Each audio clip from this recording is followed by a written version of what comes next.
edition of the International Wine and Decklist Club. Thank you so much for joining us for yet another meeting. You know, we have chapters all over the world. Oh, yes. All over the world, but today we're meeting with a very special chapter. Oh, yes, a most special chapter of them all, I would say. Yes. We're here with Virgil Wiggins of Huxley. Oh, enchanté. Oh, your French is divine. Virgil, you're too much sometimes. Or should I say, too much. Divinay.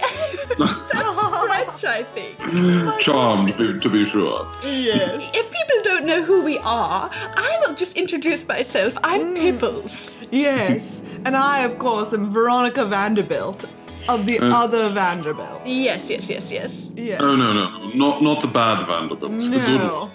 Absolutely. And I'm Virgil Wiggins of Huxley, of the Huxley estate, just north of Lancashire, and to the right of Stockton. Yes. Everyone should know that area. It's a beautiful estate. Oh, it is. It goes on for miles. Miles. Anyway. They say acres. Yes, I suppose that is... Kilometers? It just goes It on. just goes on. It goes on. It goes on. Yes. I'm used to measuring things in hands for horses, so I don't really know how big anything is. It is 2,000 horse lengths, if that's what that you're wondering. makes sense. My Yes. goodness. What a fantastic estate. We get together once a month to discuss wine pairings with deck lists, and this month we're doing something exceedingly special. Ooh, what is it? We're pairing commander decks with wines. Oh, My goodness. Aren't we bad? I feel so tingly naughty. inside. I'm so excited. Virgil, you're a commander player, are you not? I am indeed, for many, many years. And tell us, who is your very favorite commander of them all? Well, should I just begin then? Oh, yes. Oh, my. Of course. Absolutely. Well, this is my original commander. His name is Ghave, the Guru of Spores. Oh. You see, he is a sort of mushroom creature. And yes, he sort of shoots little spore cups off of his body. And for that, I've decided to pair him with something earthy, something full-bodied and flavorful that would sort of remind you of the dirt that he has arisen from. Yes, and so I've chosen Louis Latour's Domaine de Voine-Moissine Pinot Noir. Oh, my. Lovely. Absolutely elegant. Okay, that has been in my cellar for, 20, 30 years. Of course. But it does stain. That is something you should know, that this sweater that I'm wearing was once white. But after a few evenings of Louis Latour's finest work. So I do recommend if you spill it to bring some resolve. It's a carpet stain remover also for furniture. I know that this is the Pet Expert sub-brand of Resolve, but I do find that it works best. For some reason, red wine has similar properties to other pet stains, as it were. Something aristocrats know all about. Oh, yes. Speaking of, how are your 12 Great Danes? Oh, they're wonderful. Well, one of them is dead. The other 11 are still alive, 7 of which are being kept alive in a hyperbaric chamber. You see, if you pressurize the air and keep them locked in a canister, they remain happy and healthy. The puppies are, of course, a joy, and I use a lot of resolve on the carpet. What a delight. What a delight. And how are your pet iguanas? I've heard so much about your collection. Is it growing? My goodness, they're so well, thank you. You know, an iguana is just gives you everything that you can't get from a person, which I think is some level of reptilian compassion, which is really what I'm looking for in my life. Yes, and scales. Yes. So many scales. So many scales. And the most beautiful jewel tones. The other day, one of them looked at me while it was still looking out a window because their eyes could do this, and I thought, oh, that's just ever so delightful. That's right. Besides reptilian compassion, I love the uncanny. I adore it. Yes. How fun. The iguanas are so uncanny. Well, for my first wine today, I thought I would pair something with one of my favorite commanders of all time, Olivia Voldaren. Yes. What a delightful aristocrat she is. Oh, she's so wonderful. You know, I just look at her art and I feel like it's a picture of me. Yes. No. And I think we're in safe space here. I can say that you all know I have a blood drinking fetish.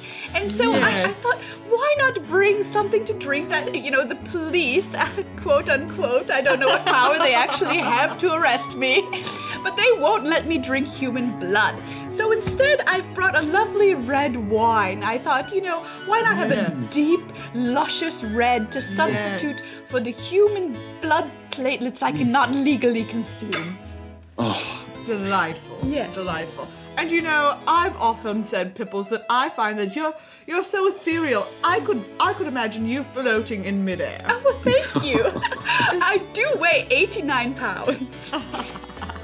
Soaking wet, my Yes. soaking wet. If I ever got wet, I take sand baths like a chinchilla.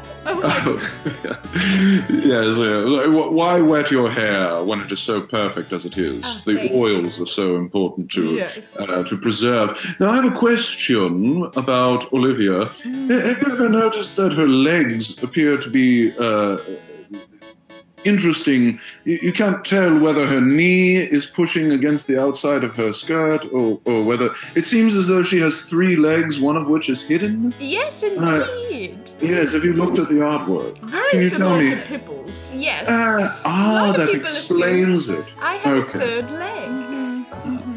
You just keep it hidden in your undercarriage and nobody would notice. Indeed. What have you brought for your first pairing, Well, Veronica? I was thinking of Emrakul, the promised, As you always are. and as we all really should be. Yes. And first of all, I was like, I want a wine that can get me deliriously drunk. But that's any of them, if you just drink enough.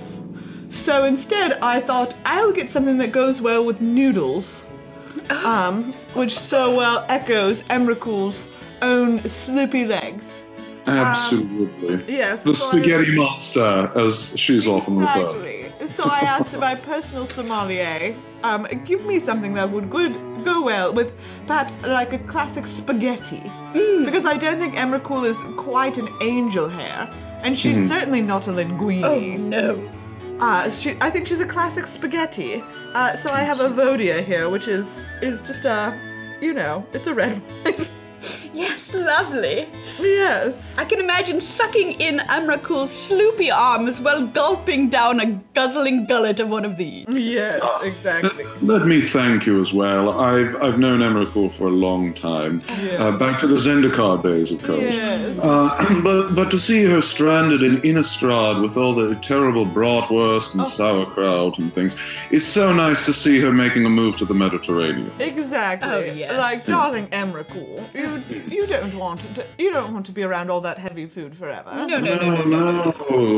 Breathe in the breeze of the Riviera, Emrakul. Your wine. Exactly. Get some sun. Delicious. Enjoy yourself. For goodness sakes. Lovely. What else have you brought us, Virgil? Oh, yes. Well, for my second commander. Now, you know that I like to burn people's faces. I love watching their skin and flesh melt off of their skull. It's a great Thursday Don't we night. all? It's so much fun. And so I've brought Vile Smasher the Fierce. Ooh, oil, of This is course. yes. This is a little goblin who throws Molotov cocktails. So I couldn't exciting. bring a Molotov cocktail, but now this is a little outside the box. But in the spirit of melting things, right? We want to melt our opponent, burn them to death. Yeah. I brought a microwavable, drinkable. What it is you see this red Play-Doh here. Yes. Now, something that people don't know about Play-Doh, here it says contains wheat. Okay? And so because it contains wheat, it stands to reason that it is edible. Yes. And so that's why if you take some red Play-Doh and you put it in a microwave-safe container, it will melt in the microwave. You drink it paired with a nice light fish or a pineapple dish of some sort, and it is absolutely divine beyond accord. You see, melted Play-Doh, it's something, it's special to the Huxley estate. It's not judged very well in other circles, but as we do things our own way here in Huxley, I just couldn't resist, so I highly recommend.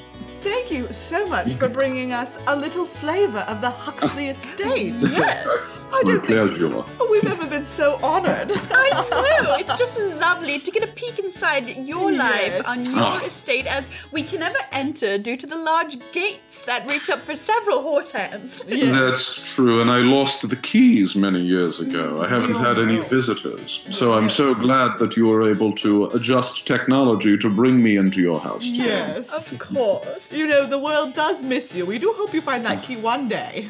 Well, it's somewhere lost in the dungeon. Maybe I should drink more wine in the cellar and it'll pop up somewhere. Of course you should. Of course you should. Of course. Yes. Well, what else have you brought? Well, as you may know, one of my other favorite commanders, who's a bit of a modern staple right now, is Tasigur the Golden Fang. Yes. And I just thought to myself, when I'm playing a Tasigur deck, what do I want more than to feel regal, as I am, as I play the Golden Fanged Tasigur?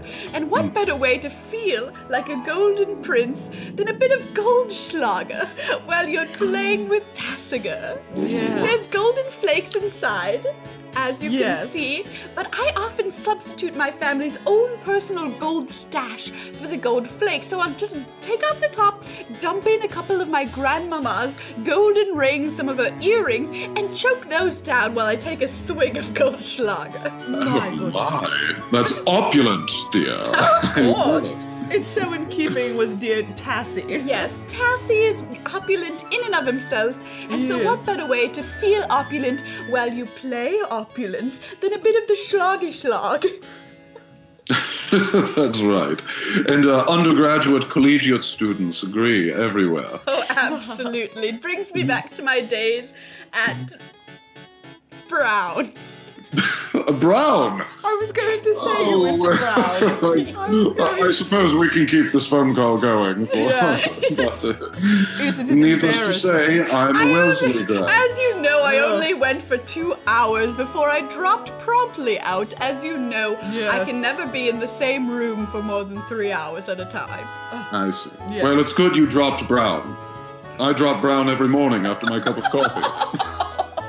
You're so bad. Virgil, you're so bad. So my next wine that I was going to bring, I already drank. It's the morning. I know. What are you doing? It's 9 a.m. somewhere, as they say. Exactly. What better time to just, uncork a bottle and have the entire thing for breakfast? Yes. Oh my. So I paired it with Bartholdi Enraged. Oh, lovely. It was another red, and it was a red where I said to, in my personal sommelier, I said to him, I wanted to be able to taste the feet that trampled those grapes. Yes. Because, Bartholdi is such a large, he's an enormous giant, and he has trample, and I just imagine him stomping everywhere. And it's so in keeping with how, a wine ought to be made. Really just people getting in there and stomping and trampling. I have so longed to lick upon his feet. They are so divine. Exactly. And so I thought that with the right red, while you play Bartholdi, you could have that sensation of saying, what is it like to be in the world of this giant who simply crushes everything? Well, how about some nice grapes, Bartholdi? Just get in there and crush some grapes. You feel like you're living the Odyssey right before your eyes. Oh, yes. I do wish you could find the key to come out, because Feet of the Peasants Wednesday down at the local club is lovely. Yes. Oh, I haven't been to a dive bar in years. I'd love to go. Slumming it for the evening. Yes, indeed. Oh my. Is it my turn again? Yes, I've lost count. Having this is yours, Pairings. Okay, so my third and final commander is the child of Alara. And you see, there it is. Beautiful. Shiny and beautiful. Yeah. And as you see, it's a baby. So I thought I'd take a... You've heard of bananas Foster, bananas flambé, these sort of alcoholic dishes that make you... This is more of a dessert liqueur than a wine, so to speak. And so I've prepared the fermented bananas that are left over from a baby's breakfast. Oh, my goodness. Absolutely fabulous. Wow. They've turned completely brown, as you see, and they've fermented to the place where they have alcoholic content. And what you can do is clean them off your baby's tray, light them on fire, call it dessert, and sweep the board from all non-land permanents. Am I right? Yes. Oh, I do love it. I love it so much. Why, you couldn't waste that fermentation on a child. No. It's not proper. It certainly isn't. Although I did start drinking at age 3. Yeah. Well, you have enough Irish in your blood that I think you can get away with it. Oh, I was just fine. Absolutely fine. Look at me now. And you've always been so advanced for your age. Thank you. Yes. I could say that because I'm half Irish myself. So. We're all of the high tolerance type. Yes. Well, my final pairing, I decided to go with a favorite commander of many, Kianos and Tiro of Miletus. Oh, yes. And I thought classics. I thought it would be fun to do a bunch of shots, but do rainbow-colored Jello shots to celebrate the diversity that Wizards of the Coast is celebrating in this lovely card. You may notice my shot glass is empty because I drank. Yes, Veronica drank the whole fucking thing. It was amazing. Wow. It was a delight, but I had to have something to cap off the bottle of wine I just had. Oh, yes. You can't just leave it at that. You need to chase it with something. You certainly do, don't you? What do they say? Wine before shots? Let's do lots. Yes! That is precisely the same. That's in fact on my family's crest. How is it? There's a saying. It's a beautiful crest. I've seen it. Yes, thank you. It's lovely. Yes, I love the picture of the man with the frilled collar hanging over a toilet, barfing his brains out. Yes. That was illustrated in the likeness of my great-great-grandfather. Of course it was. Of course it was. My final is the new lovely Sphinx. Oh, yes. From Ixalan Azor. Azor, the Lawbringer. Yes. Azor the Lawbringer. But I didn't bring any alcohol for Azor. I brought water. Because you know that whoever's playing that is going to be the designated driver. Azor. The commander of designated drivers everywhere. Yes, indeed. Oh, yes. I love it, Veronica. Oh, my. Well, I'm glad there's one of us doing that. Oh, yeah. We'll have to find a fourth friend, because it won't be any of us. It won't be any of the three of us. I don't even know anyone who can drive a horseless carriage. Oh, certainly not us. No, they're certainly not. I've heard that they're not allowed on your estate, Virgil. No, it's true. Since the gates have been barred, we don't allow any living beings from the outside in. We just sustain our family from within. And frankly, there's enough wine in the cellar to last us another 100 years, so cheers to that. The most important things covered. Oh, yes. You'll have everything you need in there, I'm sure. Oh, yes. Well, friends, cats, dogs, horses. I think I have a grandmother upstairs somewhere. Oh, very exciting. Yes, I should go check on her. Do give your dogs hyperbaric chambers a pat for me. Absolutely. They do so remember you when we did stray from the manor. They will never forget the dog birthday party that you hosted. What was it? So glad. Yes, 1959, I think it was. We mustn't name the years then. I'm dating us. I shouldn't have said that. And Virgil, you simply must allow one of your best steeds to breed with one of my horses, if we can get it to happen between the fence. Oh, yeah. Is there an OK Cupid for horses? Get these two together. My goodness. Yes. Well, in the meantime, I will brush my horses and think of you ladies. And I will certainly order from Amazon.com or whatever wines appear on this broadcast, not just for this episode, but for all future episodes as well. I do so like different ways of drinking. Don't we all? Don't we all? Well, thank you all so much for another wonderful meeting of the International Wine and Decklist Club.